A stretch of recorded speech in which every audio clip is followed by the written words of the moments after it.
Hello everyone, this is Vinay and you're watching my show, Let's Talk. Today it's a very emotional episode for me. I'm honored and privileged to be sitting next to my guest tonight. She's an oncologist, she's the chairperson of the Adayar Cancer Institute. She has won many accolades and she says it's nothing to her. She has dedicated her entire life to cancer.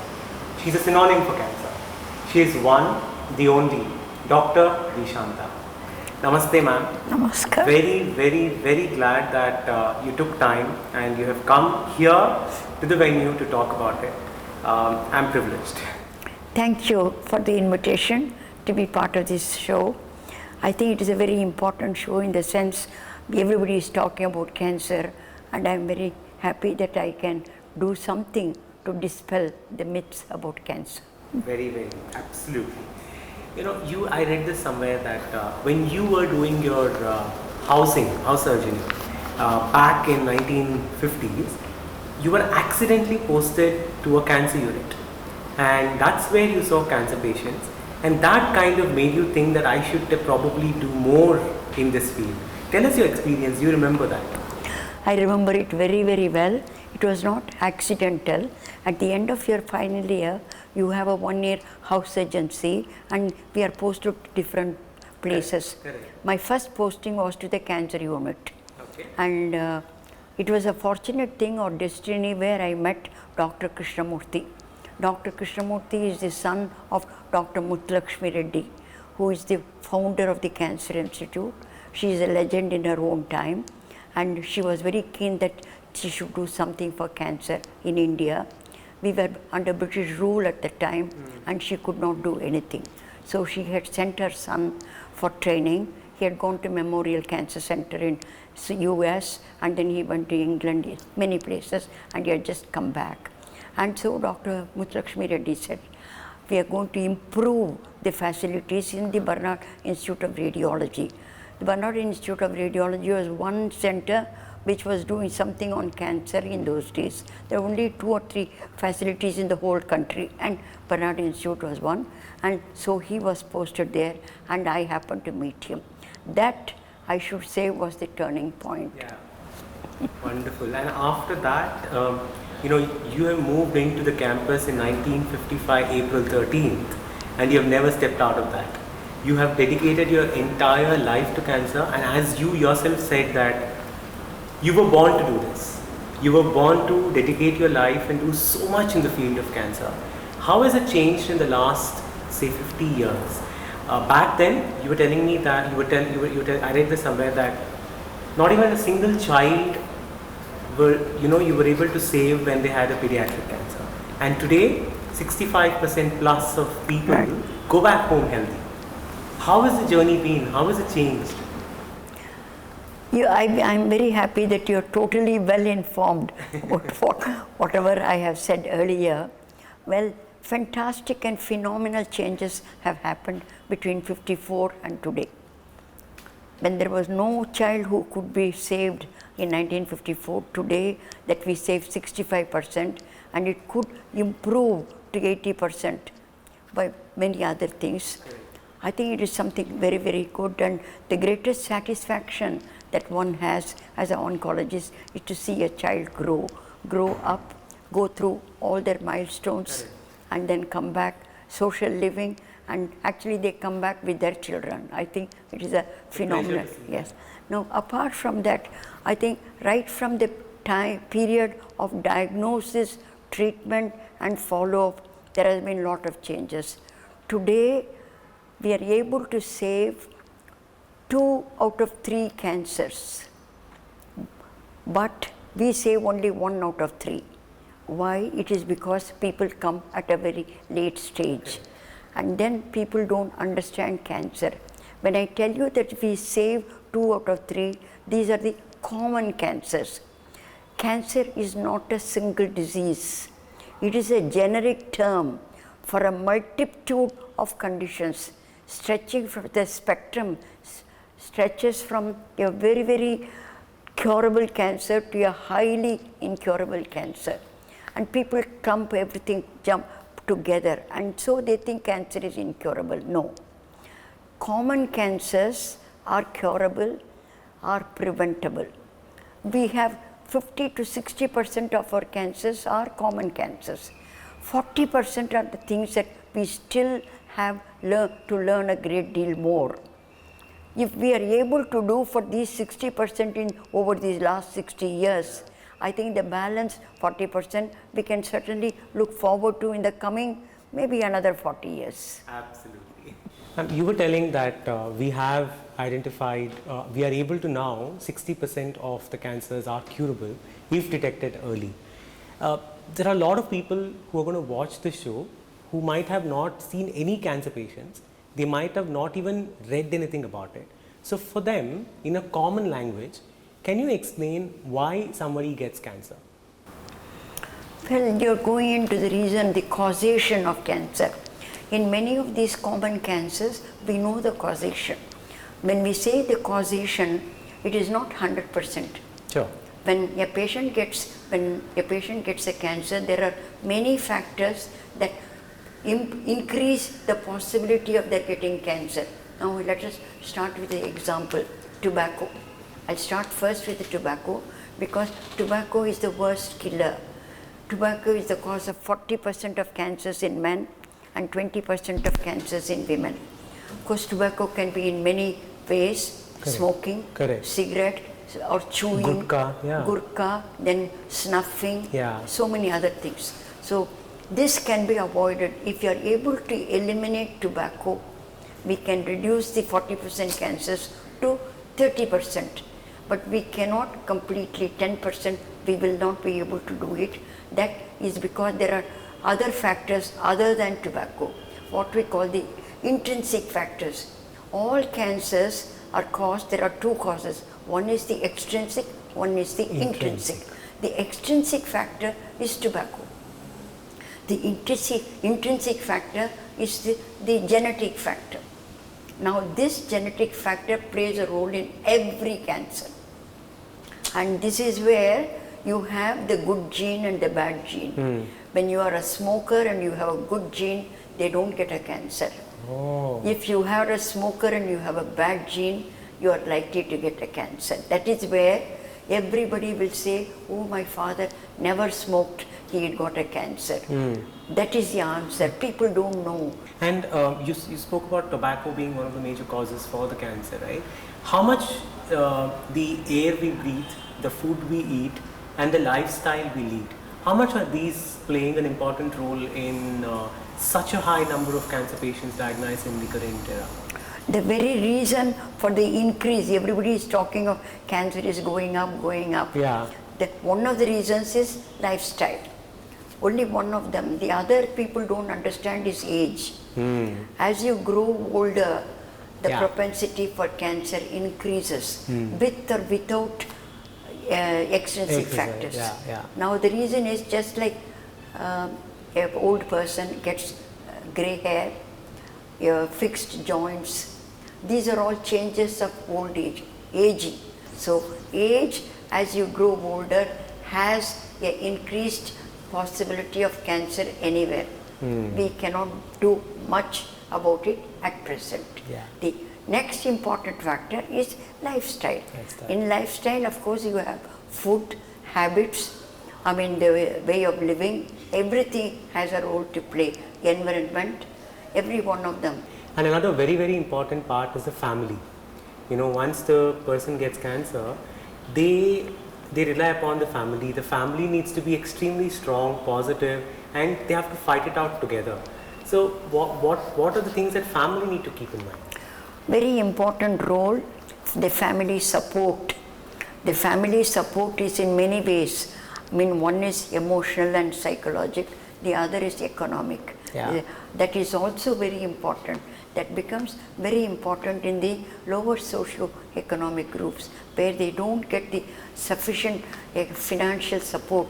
That makes it very difficult. So the family support is vital, and definitely the way the patients are able to go through and cope up with all the problems and morbidities when they have a better family support.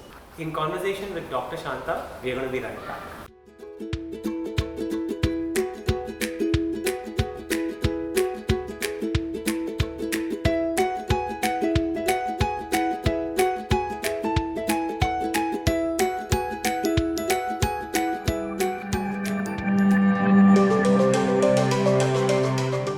There is so much research that has happened in the last 60 years, and we have been able to progress as a country where we have been able to diagnose people early, we are able to treat people early, and the survival rate has significantly increased.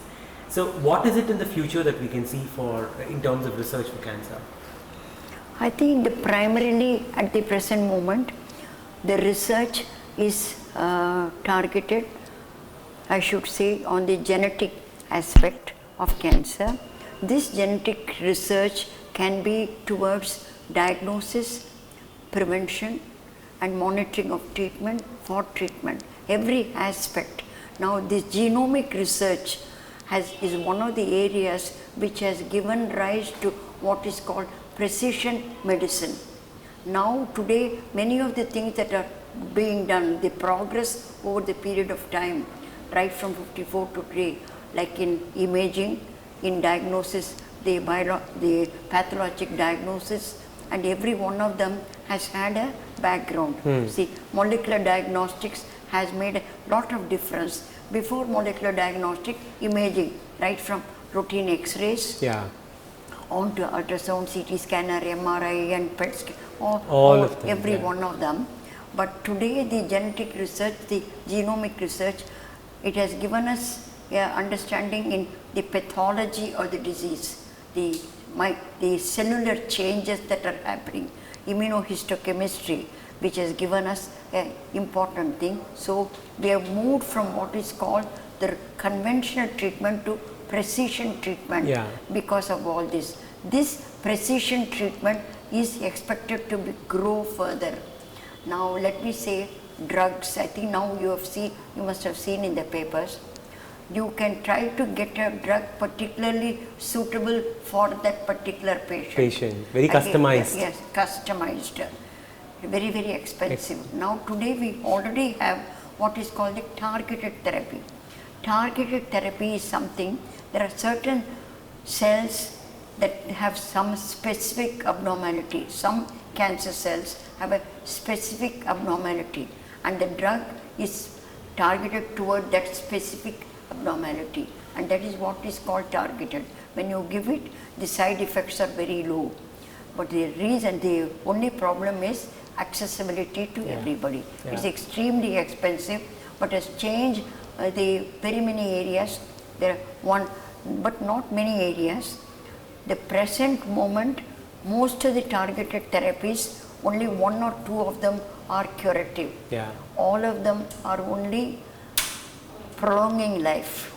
So much of expense to prolong life, is it necessary, ethically necessary? So many other factors come. But this is expected to change. I think that will be the most important thing. The drug for every patient to be given according to the needs of the patient. And that will probably, the survival rate will significantly increase. Increase the survival, but when it will be available to anybody and then to everybody is the next one. Because today, unfortunately, I am not so bothered about research is very important, but I am more concerned about how do we give whatever is available to everybody. Correct. Whatever is available and has improved the cure rate, everybody is not getting it. Yes. Now we are talking of something more and more and more. I think. But what about the existing ones? How will it reach more people? There are two things. I think any kind of treatment or research that does not impact on everybody, does not impact upon everybody equally, is it ethical? That is what Mahatma Gandhi said. I am not saying it. Last segment of the show, Doctor, wanted to take some advice from you for the people seeing this. One advice to young doctors who are seeing this episode, as you've dedicated your life to medicine, what would you like to tell them, the young people, young doctors? I think every individual, especially every medical professional, should take medicine as a mission. I am not saying that they should not earn, everybody has to earn. but then the component of mission that they are responsible for the patient whom they are accepting for treatment is very, very vital. Their sense of compassion, empathy, and the need to do their best. Whatever you do, you must do your very best. That is a reward by itself. This understanding must be there. I think generally, I've been talking about it everywhere. There is no addition of the humanitarian aspect and communication skill in the medical curriculum. I think these things are should be added. Absolutely. And I hope the boys and girls will accept it and do it, because they don't seem to think of it at all. This is one thing. Everybody must have an aspiration in life. One advice, one message. There might be a lot of cancer patients seeing this conversation. They might be depressed, they might be sad, they might be in different stages of their life. What would you like to tell all the cancer patients seeing this? Thank you to them for what we have been able to do for them, and they have gone through. And I think they must be our ambassadors. They must be the ambassadors saying cancer is curable, there are difficulties, there are side effects, but they can be cured. Have full faith in the physician treating you. That faith must be there, and they should not be going from doctor to doctor. That is going to be important. They also can say they also have learned the various signals, various danger signals, how people can go early and how they need not be afraid. So they can help us in dispelling myths about cancer. Absolutely, absolutely. One message to the families of cancer patients seeing this, what would you like to tell them? Well, the family support for the patient is very important. They have to be aware of what is possible, what is not possible, and when certain things happen, when it does not go in the right way, they must be able to accept it. But they must be able to give the fullest support to the patient, whether they are early disease or late disease. I think that is going to make all the difference to the life of the patient, to live in dignity. I think even if they are going to be, terminal, to live in dignity, we have to support them. Absolutely. Doctor, you're 89 years and the energy that you have, the passion that you have, where do you get that from? Well, work. Work is your prayer. Your institution is your temple. That can give you everything that you want. I have no words. I'm so impressed, and actually I'm blessed to be sitting next to you and talking to you. Hearing you talk from the past couple of hours together has completely made me rethink the way I look at my work. The passion, we always say we are very passionate about things, but what passion is, somebody needs to learn from you, and it's only an honor to having had you on the show. I only would like to thank you from the bottom of my heart to take time and come all the way to give this interview. I'm blessed. Thank you for the opportunity. No, it's my pleasure, ma'am. Ma'am, as I was telling, a small token of appreciation from our gifting partners, P and Rao. This is probably for the boys in the hospital. Thank you. They will be happy, I guess.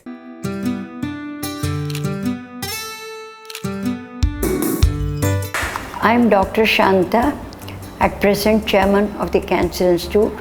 I've been with the Institute only for 62 years and participating in Let's Talk with Vinay. I'm very happy that the opportunity has been given. I think right from the period of diagnosis, treatment and follow-up, there has been a lot of changes. Today, we are able to save 2 out of 3 cancers.